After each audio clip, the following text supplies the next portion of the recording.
तक जितना पढ़ा उसके बेसिस पे एक छोटी सी चीज मैं एक बार लिख कर देना चाहता हूं, और वो ये है भैया कि ए वेक्टर और ये बी वेक्टर जब रहता है विथ एंगल थीटा, तो इसका जो ए प्लस बी का जो मैग्नीट्यूड आता है, ए प्लस बी, ये दो वेक्टर का ए प्लस बी बीच में से निकलेगा।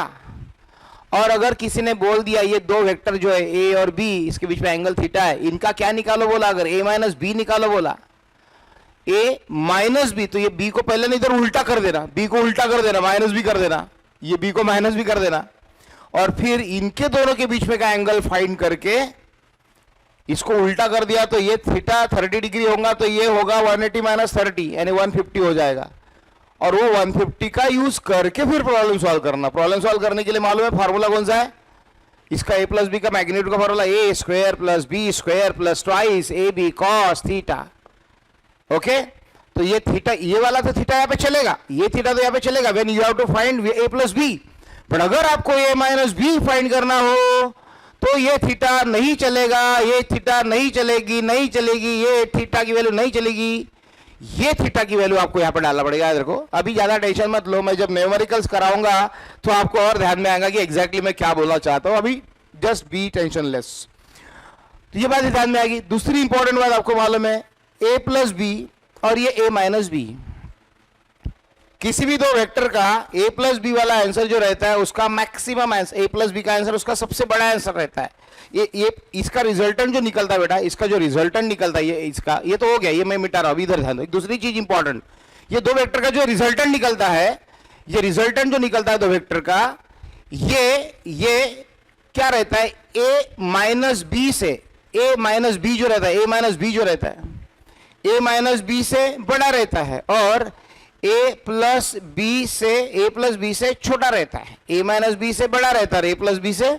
छोटा रहता है। ए माइनस बी लिखता हूं ऐसे, ए माइनस बी डायरेक्ट। रिजल्टेंट का जो आंसर रहता है मैंने बताया इसके पहले, देखो देखो देखो देखो, अगर एक वेक्टर 5 है, एक वेक्टर 3 है, एक वेक्टर 5 है, एक वेक्टर 3 है, तो 3 प्लस 5 यानी 8, 3 प्लस 5 या फिर 5 प्लस 3 यानी 8, और ये 5 माइनस 3 यानी 2। सो एक वेक्टर 5 है, एक वेक्टर 3 है, तो 5 प्लस 3 यानी 8 और 5 माइनस 3 यानी 2। मतलब ये दोनों एक डायरेक्शन में आ गए तो 5 प्लस 3 यानी 8, और ये दोनों एक दूसरे के अपोजिट आए तो 5 माइनस 3 यानी 2। तो ये दो वेक्टर को अगर 5 प्लस 3 रखा तो इनका सबसे बड़ा आंसर यानी 8 आएगा, और इन दो वेक्टर को अगर 5 माइनस 3 किया, 5 माइनस 3 किया, तो सबसे छोटा आंसर 5 माइनस 3 यानी 2 आएगा। बट अगर इन दोनों वेक्टर के बीच में ना मैंने सेम एंगल रखा, और ना ही मैंने 180 डिग्री रखा, ना ही मैंने सेम रखा, ना ही मैंने 180 डिग्री रखा, और कोई भी दूसरा अगर कोई एंगल मैंने रखा 5 और 3 के बीच में, which is greater than 0 and less then 180, तो इनका दोनों का जो रिजल्टेंट आएगा, बता चुका हूं इसलिए थोड़ा फास्ट ले रहा हूं, इनका दोनों का जो रिजल्टेंट आएगा वो रिजल्टेंट सबसे छोटे आंसर से बड़ा रहेगा और सबसे बड़े आंसर से छोटा रहेगा। समझा क्या कुछ? यस, 2 and 8 के बीच में रहेगा। R will be greater than A minus B and less than A plus B. ये याद रखना, इसकी बहुत जरूरत पड़ने वाली है आगे चल के। सो ये ए माइनस बी से बड़ा रहेगा और ए प्लस बी से छोटा रहेगा, तो ये वाला चीज भी आपको ध्यान रखना। ये मैंने लिख कर दिया है। सो इक्वल टू का भी साइन इसमें आ सकता है। R should be greater than or equal to A minus B and less than or equal to A plus B. ये भी मैंने लिख कर दिया है, चाहिए तो आपको नोट करना है, एक बार और नोट कर दो, लेकिन ये बहुत ही इंपॉर्टेंट है। चलो भैया, मिटा रहा हूं, कुछ नया पढ़ा रहा हूं, मिटा रहा हूं, कुछ नया पढ़ा रहा हूं। चलो अब आगे, ये सब पढ़ा चुका। अर्पित समझ में आया? मिटाओ इसको, मैं मिटाओ। चलो इसको मैं मिटा रहा हूं। अब देख आगे क्या करेंगे। अब आगे टू फाइंड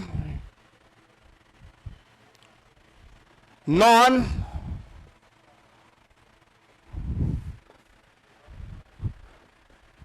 ये एक बहुत ही इंपॉर्टेंट, फिर से बोल रहा हूं, वेरी वेरी इंपॉर्टेंट चीज पढ़ने जा रहे हो।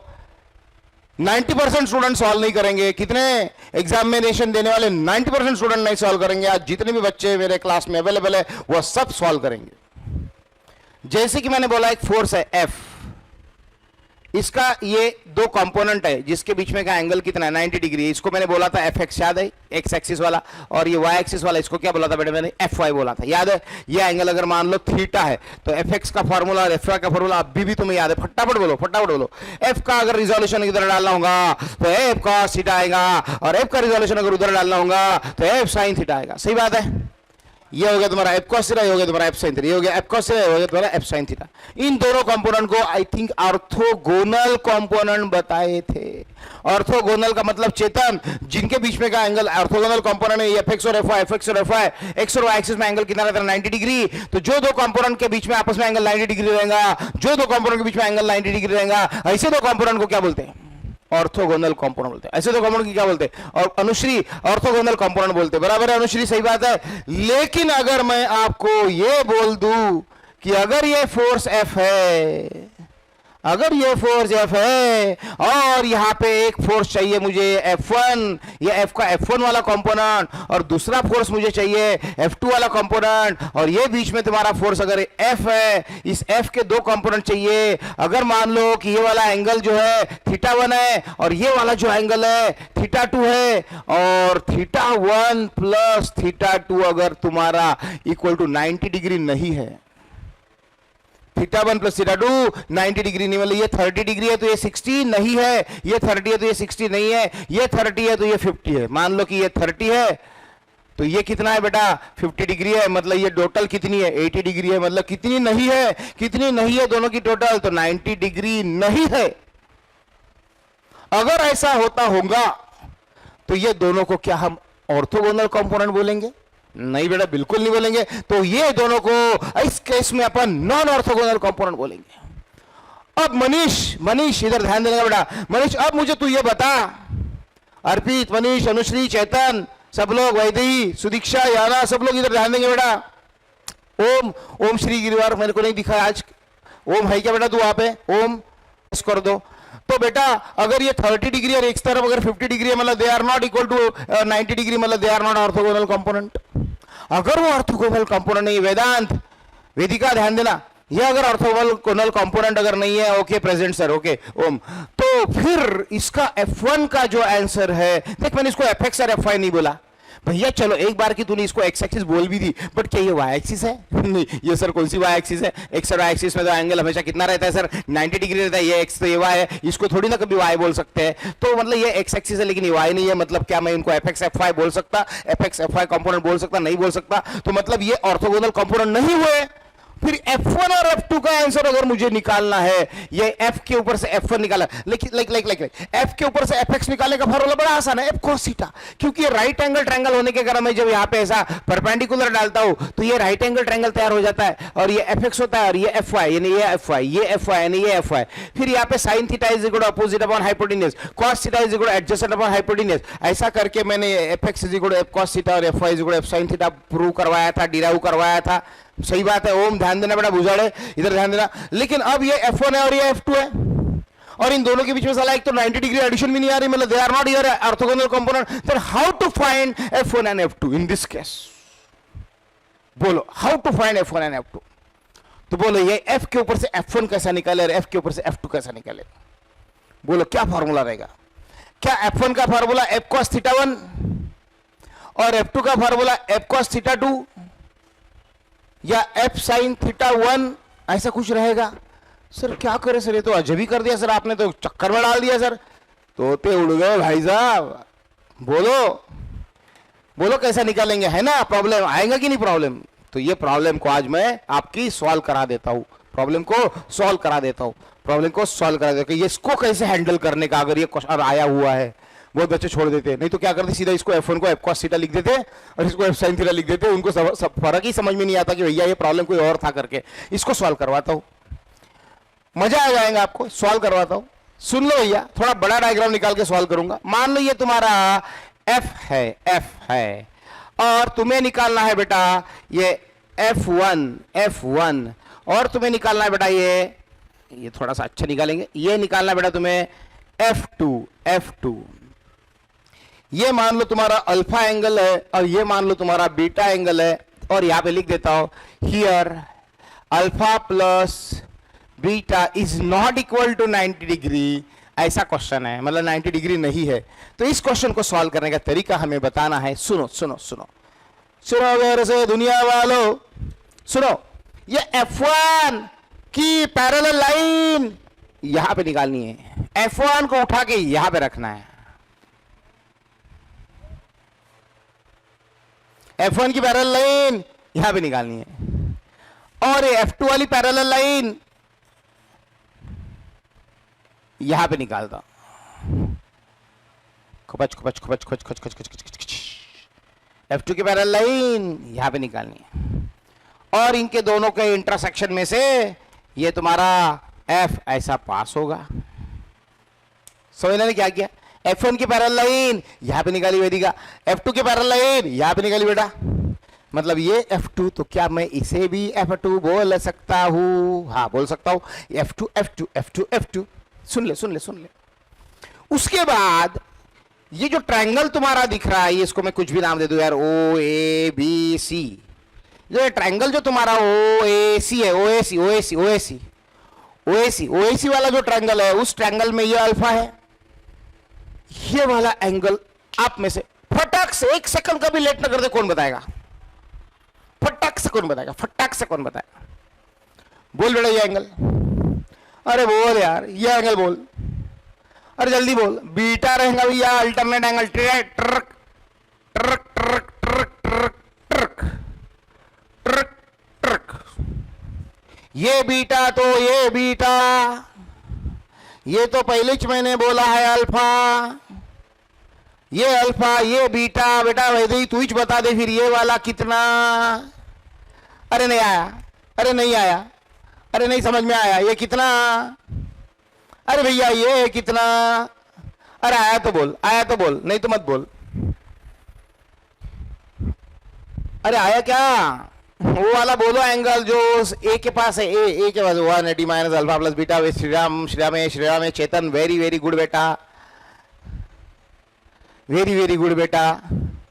ठीक है सर, नेसेसरी है क्या कि वो रिजल्टेंट पासिंग थ्रू इंटरसेक्शन ही रहेगा?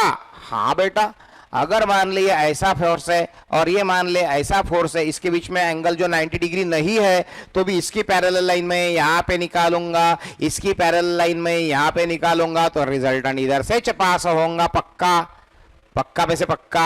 अब देखिए अल्फा ये बीटा है, तो ये कितना? तो भैया ट्रायंगल के तीनों एंगल की एडिशन कितनी नहीं रहती? 180 डिग्री रहती ना। ट्रायंगल के तीनों एंगल की एडिशन कितनी? 180 डिग्री रहता है ना, 180 डिग्री रहती ना। तो alpha plus beta plus this equal to 180। इसको अल्फा प्लस बीटा प्लस ये ए वाला एंगल जो है, ए वाला एंगल इक्वल टू 180 मतलब ए वाला एंगल इज इक्वल टू कितना? तो पाई माइनस अल्फा प्लस बीटा, पाई माइनस अल्फा प्लस, ये कितना होगा? पाई माइनस अल्फा प्लस बीटा। छोटे बच्चों का खेल है, ज्यादा बताने की जरूरत नहीं, 8वीं 9वीं 10वीं में बहुत पढ़ चुके हो। ओके बहुत बढ़िया, बहुत अच्छा। अब क्या करें भैया? Apply apply apply sine rule to triangle OAC. Apply sine rule to triangle OAC, triangle OAC को साइन रूल लगा दे, तो F1 अपॉन क्या आएगा? Side upon sine of angle. F1 upon आएगा sine beta is equal to F2 upon आएगा sine alpha, F2 upon आएगा sine alpha, और F upon आएगा, और F अपॉन आएगा sine sine sine sine pi minus alpha plus beta. सही है क्या? सही है क्या? सही है क्या? सही क्या? F1 upon sine beta, F2 upon sine alpha is equal to F upon sine pi minus alpha plus beta. अब मैं इसको देख क्या करता हूं, F1 upon sine beta is equal to F2 upon sine alpha is equal to F upon sine alpha plus beta. चलो बोले तो ये क्या कर दिया आपने? ये तो बराबर है, ये तो बराबर है। ये कैसा लिख दिया सर? ये कैसा लिख दिया बोले तो ये तुमको कुछ मालूम है कि साइन बेटा pi minus theta is equal to क्या होता है? साइन थीटा होता है। इसके पहले भी बता चुका हूं मैं, sine pi minus theta is equal to sine theta होता है। तो यहां पर ये sine pi minus alpha plus beta को मैं sine alpha plus beta directly, इसको मैं directly sine alpha plus beta लिख सकता हूं। हो गया, मेरा क्वेश्चन सॉल्व हो गया। F1 का फॉर्मूला आ गया। F1 इज इक्वल टू, इसको इसको कंपेयर करो, इसको इसको कंपेयर करो, F1 is equal to this into this into this, and f1 is equal to f upon sin alpha plus beta into sin beta into sin beta into sin beta, और f2 is equal to f upon sin alpha plus beta into बेटा ये sin alpha into sin alpha. तो इस तरीके के ये दो equation है जिससे तुम f1 और f2 निकाल सकते हो। ये फार्मूले अगर याद रहेंगे तो बेटा बहुत फायदे में रहोगे। डेरिवेशन याद नहीं रहा तो भी चलेगा। मैं एक बार स्क्रीनशॉट मारो, मैं टाइम दे रहा हूं, स्क्रीनशॉट मारो। फेयर नोट्स बनानी है, फेयर नोट्स बनानी है। अभी जल्दी ही फिजिकल क्लासेस शुरू होने वाले हैं। एक दो दिन में आपको नोटिफिकेशन आ जाएंगे फिजिकल क्लासेस के, टाइमिंग वाइमिंग सब कुछ। आईपी वालों के भी और इंडिविजुअल वालों के भी सबके शुरू हो जाएंगे। मैं पहले दिन सबसे पहले देखूंगा कि तुमने फेयर कॉपी में कितना प्रॉपरली लिखा है, नहीं लिखा है। जितना मैंने पढ़ाया उतना लिखा है कि नहीं लिखाया है, पहले बता दे रहा हूं।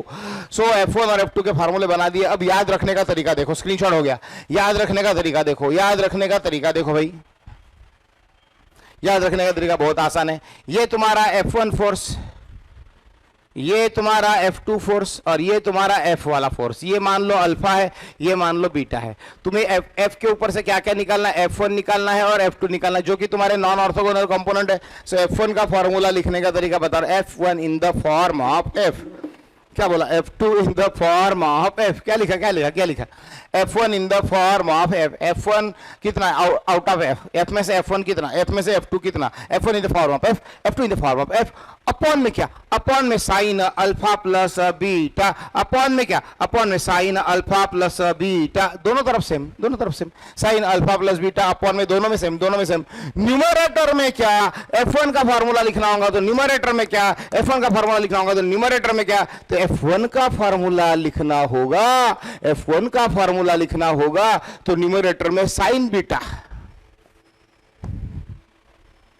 Sign beta, sign beta. और f2 का फार्मूला लिखना होगा, और f2 का फार्मूला लिखना होगा तो इधर का एंगल का साइन है साइन अल्फा। अरे ध्यान में रहेगा क्या, f1 in the form of f, f2 in the form of f, upon में sine alpha plus beta, upon में sine alpha plus beta. f1 का आंसर निकालूंगा तो उधर का एंगल साइन बीटा, और f2 का आंसर निकालूंगा तो इधर का angle sine alpha, sign beta, sine alpha, sine alpha. देख बराबर है। f1 के लिए साइन बीटा और f2 के लिए साइन अल्फा।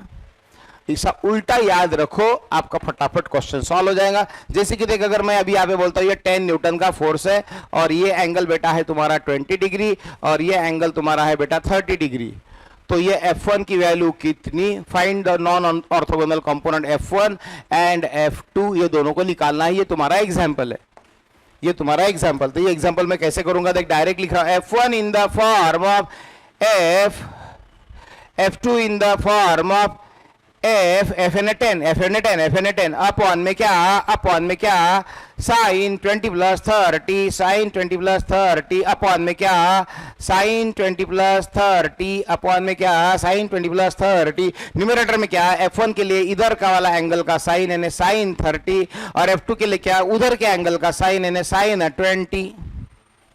इस तरीके से हो जाएगा यार।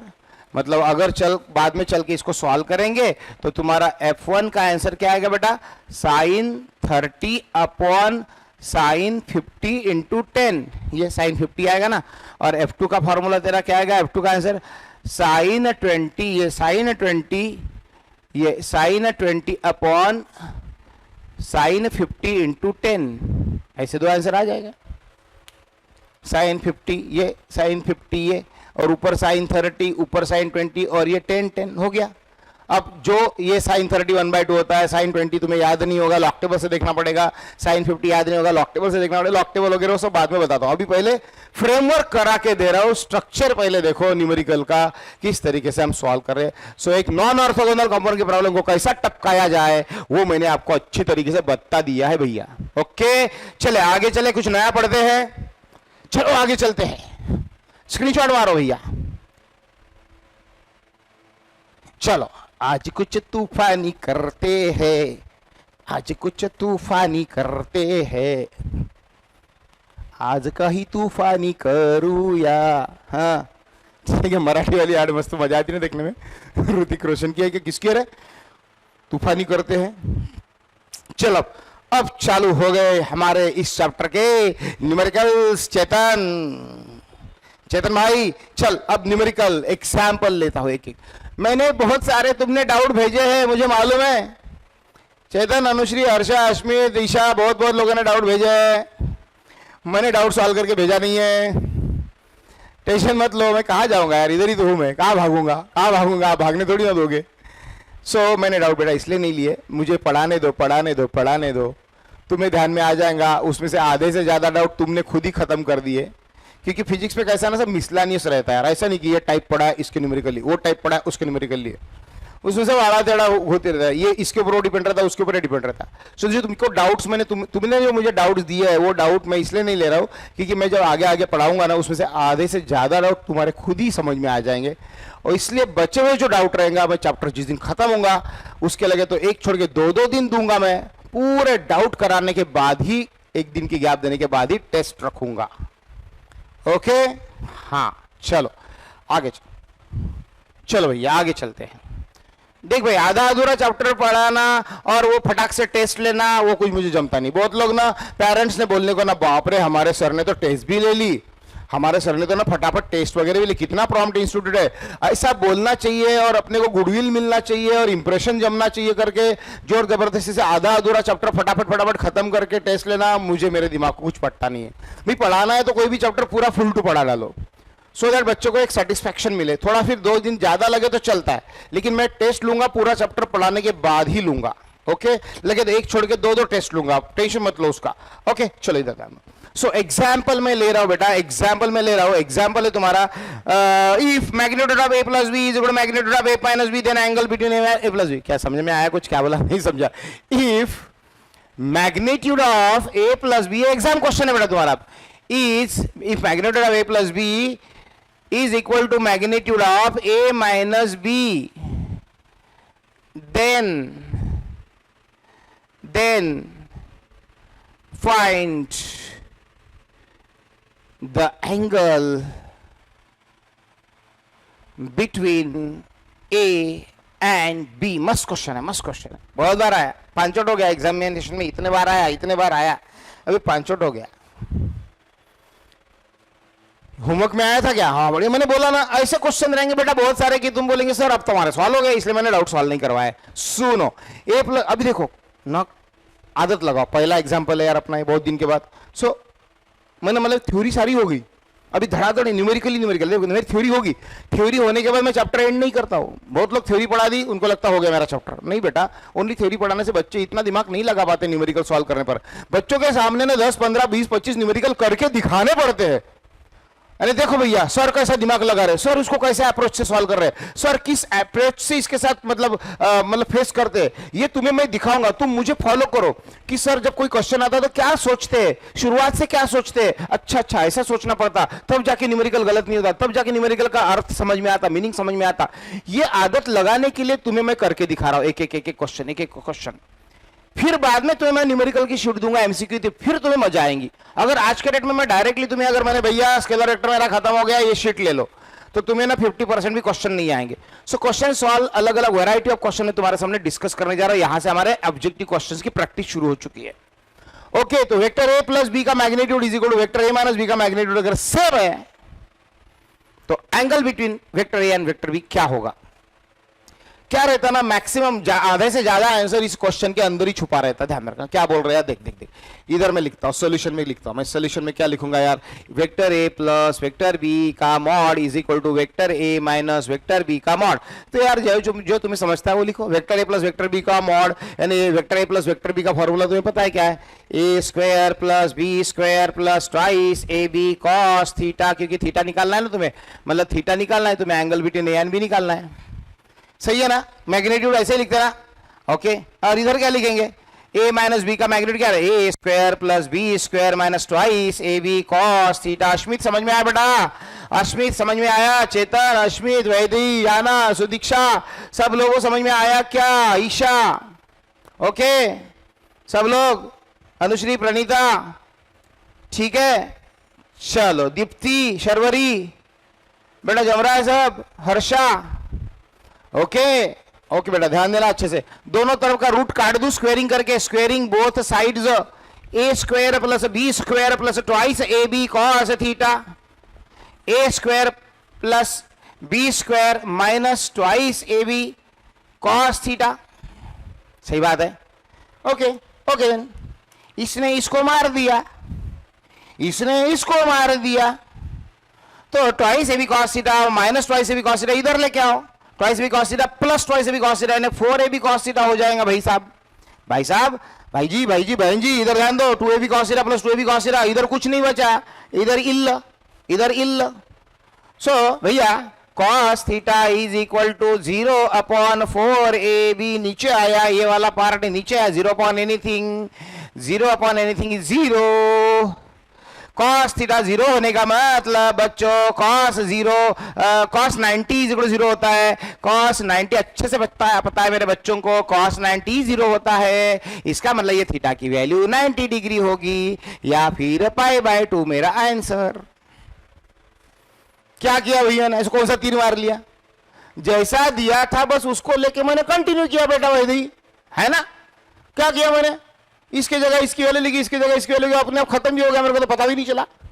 सही बात है कि नहीं। चलो एक से एक क्वेश्चन देखते हैं, दूसरा क्वेश्चन कर दी, इसके आगे का क्वेश्चन करते हैं, और एक एग्जांपल करते हैं, और एक एग्जांपल आगे बढ़ते हैं। चलो बेटा समझ रहा, स्क्रीनशॉट मारना है तो मार लो, क्योंकि आपको फेयर करना है, एक एक की वाट लगा के छोड़ूंगा, मेरे को अगर रजिस्टर फेयर नहीं दिखा दो, पहले बता रहा हूं, मेरे से बुरा कोई नहीं होगा। हाँ समझ में आ रहा, ओके चलो चलो चलो।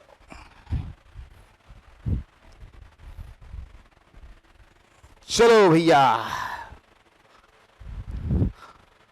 हाँ आगे क्वेश्चन है भैया, मस्त क्वेश्चन है, अरे बाप रे, ये क्वेश्चन तुम्हारा जो है बेट वाला क्वेश्चन है, ये जो सबसे पहले इसका आंसर निकाल गया उसको मैं डेफिनेटली कैडबरी दूंगा, बड़ी वाली कैडबरी, पहले बता रहा हूं। चलो लिख रहा हूं एग्जाम्पल, नेक्स्ट वाला एग्जाम्पल, बड़ी कैडबरी दूंगा भाई साहब, बड़ी कैडबरी दूंगा।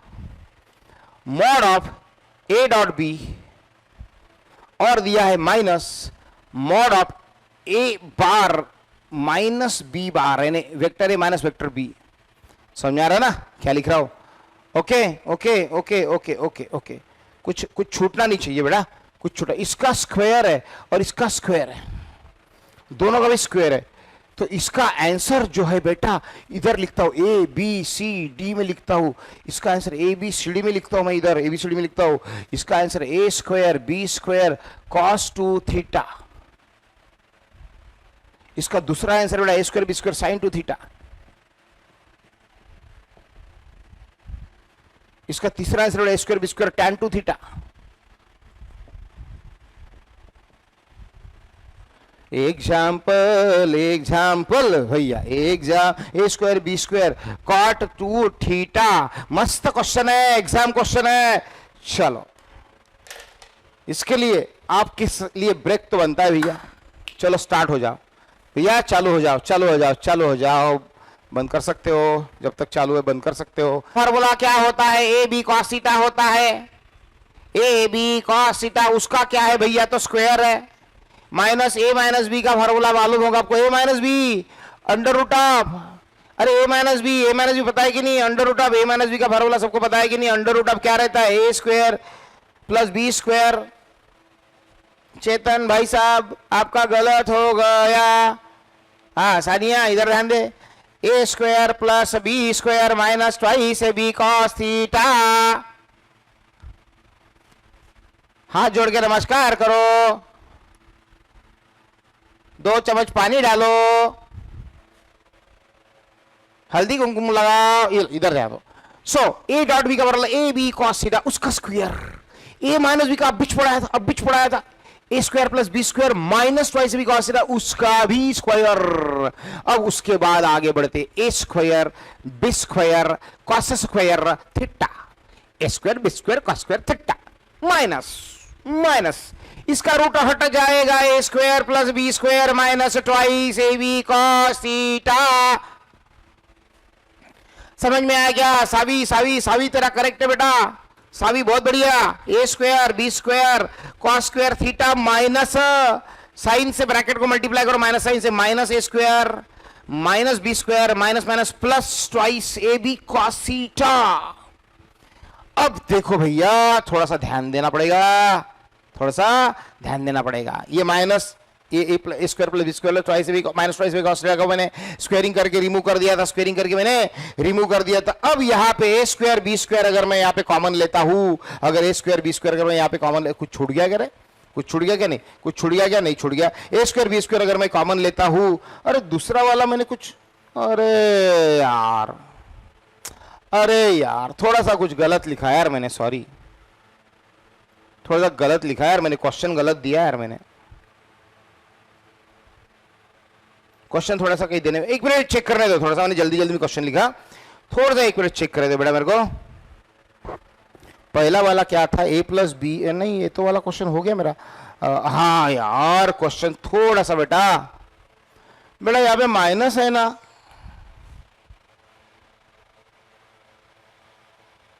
यहाँ पे माइनस नहीं है, यहाँ पे ए डॉट बी का square minus A cross B का स्क्वायर है। Cadbury cancel, Cadbury cancel, Cadbury cancel. यहां पे ए क्रॉस बी था और मैंने ए माइनस बी लिखने के बाद भी तुमने जो करेक्ट आंसर मुझे एक्सपेक्टेड था वो निकाला, इसका मतलब तुमने कुछ तो भी गड़बड़ की है, इसका मतलब तुमने कुछ तो भी गड़बड़ की है बेटा। मेरे तरफ से क्वेश्चन लिखने में गलत हुआ, फिर भी तुम्हारा आंसर इसमें से कैसा क्या आया वो एक बड़े ताज्जुब की बात है। शायद तुमने गूगल पे सर्च करके आंसर दिया है, चोरी पकड़ी गई। अच्छा मुझे आज समझ में आया कि चोरी पकड़ना है तो जानबूझ के क्वेश्चन थोड़ा सा गलत करके दो, ऑप्शन सही दो, गूगल पे देख के बच्चे देख के बताएंगे। हाँ चोरी पकड़ी गई, जिनका भी आंसर करेक्ट था बेटा। ए डॉट बी का square minus A cross B का स्क्वायर था, जो मैंने क्वेश्चन देते समय यहाँ पे माइनस साइन गलती से लिख दिया था, तो it was not expected to come from this options. इसमें से ऑप्शंस नहीं आना चाहिए था, फिर भी तुम्हारा आया, इसका मतलब तुमने कुछ तो भी गड़बड़ करके आंसर बताया। चलो इधर ए डॉट बी का formula A B cos theta का square minus A cross B का answer A B sine theta का स्क्वायर, क्योंकि मॉड है तो यूनिट वेक्टर लिखने की जरूरत नहीं, ए बी साइन थीटा का स्क्वायर इक्वल टू आगे चलते, इक्वल टू आगे चलते, इक्वल टू में आगे चलता हूं। So this is A square B square cos square theta minus A square B square sine square theta, और आगे चलते A square B square common निकालते हैं, A square B square common निकालते हैं, ब्रैकेट में क्या बचेगा? Cos square theta minus sine square theta. अब A square B square common अगर निकालते हैं तो cos square theta minus sine square theta, cos square theta minus sine square theta का आंसर अगर डायरेक्ट किसी को याद होगा, किसी ने आइडेंटिटीज पढ़ी होंगी अच्छी तरीके से मैथ्स की, तो उसको डायरेक्ट मालूम होगा। लेकिन मैं थोड़ा डायरेक्ट नहीं लिखूंगा क्योंकि मैंने रिलेटेड कुछ चीजें पढ़ाई है, आपको याद होगा मैंने ये कुछ पढ़ाया। देखो 1 plus cos theta is equal क्या पढ़ाया था? 2 कॉस स्क्वायर थीटा बाई 2। याद है क्या बोला था? ये बार बार काम में आएगा, इसको याद करना बोला था मैंने, बार बार काम में आएगा, पूरे फिजिक्स में बोला था। तो 1 plus cos theta is equal to 2 cos square theta by 2 होता है। तो फिर यहाँ पे कॉस स्क्वायर थीटा, ये जो है ये कॉस स्क्वायर, मतलब देखो 1 plus cos theta 2 cos square theta by 2 होता है। मुझे तो कॉस स्क्वायर थीटा का आंसर चाहिए। सुनो सुनो सुनो, अभी आइडेंटिटीज कैसे यूज करनी पड़ती, ध्यान दो ध्यान दो ध्यान दो, धीरे धीरे आप डेवलप हो रहे हो, धीरे धीरे। 1 plus cos theta 2 cos square theta by 2 होता है, लेकिन मुझे तो कॉस स्क्वायर थीटा बाई 2 का आंसर नहीं चाहिए, कॉस स्क्वायर थीटा का चाहिए। तो उसके लिए क्या करूंगा मैं? 1 प्लस कॉस 2 थीटा लिखूंगा, 1 प्लस कॉस 2 थीटा लिखूंगा, तो इसका आंसर आएगा 2 कॉस स्क्वायर थीटा। ये सर क्या लिख रहे हो सर, कितना डिफिकल्ट पढ़ा रहे हो? सुनो, यहां पे थीटा 1 प्लस कॉस थीटा का थीटा रहा, तो यहां पे थीटा बाई 2 हो जाता, हाफ हो जाता, थीटा का आधा हो जाता।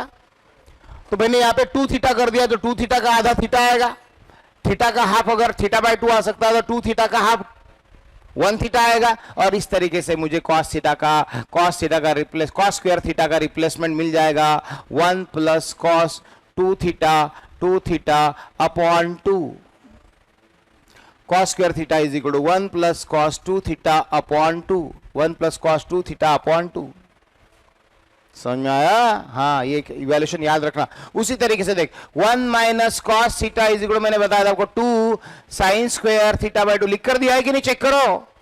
इसके पहले वाले पीरियड में लिख कर दिया है कि नहीं, 1 minus cos theta is equal to sine square theta by 2, लेकिन मुझे साइन स्क्वायर थीटा का आंसर चाहिए, मुझे साइन स्क्वायर थीटा बाय 2 का नहीं चाहिए, मतलब मुझे यहाँ पे थीटा बाय 2 नहीं चाहिए। बट यहाँ पे थीटा बाय 2 क्यों आया, क्योंकि मैंने यहाँ पे थीटा लिया तो थीटा का आधा थीटा बाय 2 हो गया, तो देयरफॉर 1 माइनस कॉस 2 थीटा मैं करूंगा, 2 थीटा करूंगा, तो यहाँ पे 2 साइन स्क्वायर थीटा आएगा। देखो थीटा का आधा थीटा बाय 2, तो 2 थीटा का आधा ओनली थीटा, ये साइन स्क्वायर थीटा तुझे मिल जाएगा। Sine square theta is equal to क्या आएगा, 1 माइनस कॉस 2 थीटा अपॉन 2, ये दूसरा वाला सब्स्टिट्यूशन तुझे मिल गया। चलो डालो यहां पे कॉस स्क्वायर थीटा की value 1 plus cos 2 theta by 2 minus sine square theta की value 1 minus cos 2 theta by 2। चलो भैया सॉल्व करो, A square B square is equal to 2 LCM ले लो, 1 plus cos 2 theta minus 1 minus plus cos 2 theta, क्या होगा plus 1 minus 1 cancel होगा, तो देयरफॉर फाइनल आंसर इसका वाला कितना आएगा, फाइनल आंसर कितना आएगा, इक्वल टू में लिख रहा हूं ए स्क्वायर बी स्क्वायर कॉमन है, 1 माइनस 1 कैंसिल हो गया, cos 2 theta plus cos 2 theta कितना आएगा, cos 2 theta plus cos 2 theta कितना आएगा, 2 cos 2 थीटा आएगा, बराबर है ना, 2 एलसीएम सही है, दिस प्लस दिस ऐड किया तो cos 2 theta plus cos 2 theta कितना आएगा, 2 cos 2 थीटा आएगा, cos 2 theta plus cos 2 theta कितना आएगा, 2 cos 2 थीटा आएगा, और अपॉन में 2 है, तो ये 2 कट जाएगा, तो फाइनल आंसर आया बेटा तेरा A square B square cos 2 theta. अब कुछ बच्चों को शायद ये डायरेक्ट भी याद होगा, cos square theta minus sine square theta, cos square theta minus sine square theta is equal to cos 2 theta होता है करके कुछ बच्चों को डायरेक्ट भी याद रह सकता है, cos square theta minus sine square theta is equal to directly cos 2 theta. और नहीं याद होगा तो याद रखने लायक भी इतना समय बच सकता था, cos square theta minus sine square theta is equal to cos 2 theta, किसी को याद भी होगा, नहीं याद होगा तो मैंने किस तरीके से करवाया, देखो cos स्क्वायर थीटा की जगह 1 प्लस cos 2 थीटा बाय 2 लिया, साइन स्क्वायर थीटा के बदले 1 माइनस cos 2 थीटा बाय 2 लिया, और ये सब सॉल्व करते करते ऐसा आया। This is very important question, अच्छे से प्रिपेयर करना, इसमें कुछ मैथमेटिकल आइडेंटिटीज लगी ट्रिग्नोमेट्री की, वो भी तुम्हारे लिए कुछ नया चीजें थी, ये मैंने कैसे हैंडल किया चीजों को, देखो इसकी आदत करना पड़ेगा, 2-4 बार सॉल्व होगा तो हो जाएगा। ओके हो गया वैसे अपना टाइम बेटा, एक ऐसे ही फुद्दू सा क्वेश्चन लेते हैं जो आप एकदम 1 मिनट में खत्म कर दोगे, ऐसा क्वेश्चन लेना 1 मिनट में खत्म कर दोगे, ऐसा क्वेश्चन लेता हूं, स्क्रीनशॉट मारो भैया, आगे चलते हैं, आपका ये आंसर आ गया, फिर ये आंसर आ गया।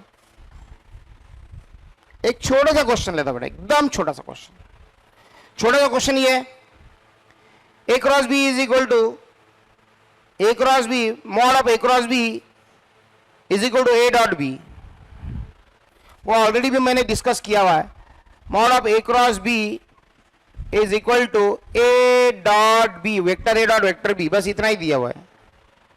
So find theta between A and B. So find theta between A and B. ये तुम्हारा नया question, A cross B is mod of A cross B is equal to A dot B, vector A dot vector B, अगर ऐसा रहता है तो theta angle कितना होगा दोनों के बीच में। सो बहुत फास्ट इसको सॉल्व करूंगा, ज्यादा टाइम नहीं दूंगा मैं, फटाक से सॉल्व करूंगा बेटा, इसको देख के आएगा। एक जैसा है वैसा लिख, जैसा A क्रॉस B का मॉड बताओ क्या रहता है, A B sine theta, mod में है तो A B sine theta, unit vector की जरूरत नहीं है।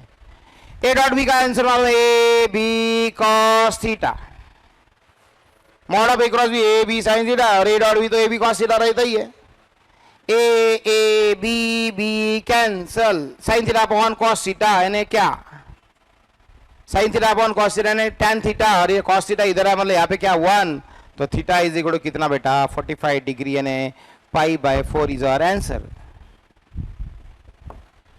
छोटा सा क्वेश्चन था एकदम, ओके कल थोड़े से डिफिकल्ट क्वेश्चन की तरफ हम बढ़ेंगे। Thank you so much, good day, goodbye, take care, चलो आगे बढ़ते हैं।